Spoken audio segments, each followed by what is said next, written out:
Welcome to the League of Legends patch preview. I'm Freak and I'm here with Morello, lead champion designer. Together we'll be discussing some of the gameplay changes coming into the next update for League of Legends. While this video does not cover every single change, it will explain the thought process behind some of our decisions. Our more support-oriented tanks tend to get blown up in teamfights without a lot of focus from the enemy team. In this update, we're giving magic resist per level to Alistar, Amumu, Leona, Nunu, and Taric. Why these champions and why this buff? Magic resist per level is really there to help people that are up in the front lines survive area of effect damage more effectively. The characters we've selected here are typically in the support tank kind of role, which means they're not getting as much gold as a solo lane, but still need the survivability to get the job done. This is a pretty simple change that should just help support tanks feel more like real tanks at later stages in the game. Master Yi has some pretty big problems with consistency, and it makes him either dominate a game or completely fall flat. Next update, Highlander's duration is going up at lower ranks. What do we expect to happen after these buffs? Highlander's really the thing that lets Master Yi be Master Yi, and an increased duration on this means he's Master Yi more often.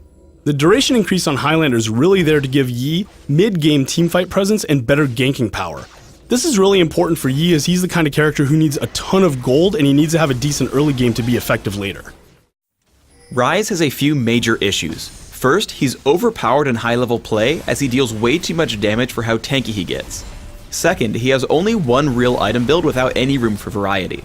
In the Varus update, Ryze is undergoing a whole suite of changes. The mana ratios on Overload and Rune Prison are getting nerfed, but Spell Flux is gaining one. Overload's base damage and ability power ratio are going up, and Spell Flux is going to prioritize bounces to enemy champions. We're tweaking some of his base stats, mana costs, and spell rages to make him more consistent with other mages. Finally, his ultimate is losing its passive mana and gaining an additional active effect, granting bonus movement speed. What do we expect to see out of these changes to Ryze?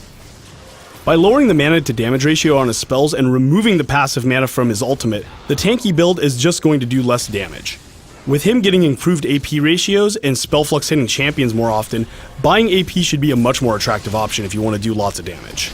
For example, instead of buying a Banshee's Veil, you could opt for more damage and a Rod of Ages, or you could upgrade your Tear of the Goddess into an Archangel Staff and actually get legitimate damage returns on it. The addition of movement speed to the ultimate gives Ryze more gameplay options. Since you can now choose to build Ryze either in the traditional tanky manner or a little bit more of a glass cannon, this movement speed lets the glass cannon build specifically kind of skirt at the edges of a fight and choose good opportunities of when to attack. Itemization for our ability power oriented champions has grown pretty stale, so we're amping up a number of our ability power items. Deathfire Grasp is losing its mana regeneration and gaining more ability power. Morello's Evil Tome is replacing its blasting wand with Cage's Lucky Pick. Additionally, it's gaining an active effect that reduces the incoming healing on an enemy champion for a few seconds. Finally, the total cost for Will of the Ancients is going up. What do we hope to see out of all these changes? Increasing the ability power on Deathfire Grasp makes it really that all-in kind of nuker AP item it's supposed to be. Manaless champions can now look at Deathfire Grasp as a viable option since they're not wasting gold on mana regeneration. Since Morello's Evil Tome now builds out a Cage's Lucky Pick and contains all stats that support should find attractive, this is going to be a really interesting item for support players. The new Grievous Wounds active allows casters and supports to be able to deal with healing and sustain without having to choose Ignite. Item-based counters are a really good way for a team to look at the enemy team comp and go, wow, we really need to deal with this right now. And for all the Mundo and Swain players out there, this item does require an investment and you're not totally screwed. So we think it's going to be fine, but as always, we will keep an eye on this type of thing. Since Will of the Ancients was too cost efficient for the stats you were getting, we wanted to raise the cost as opposed to reduce the power. So you still get the cool item, you just have to pay what the item is worth now. The reason we touched all these items in the first place was to increase caster item diversity.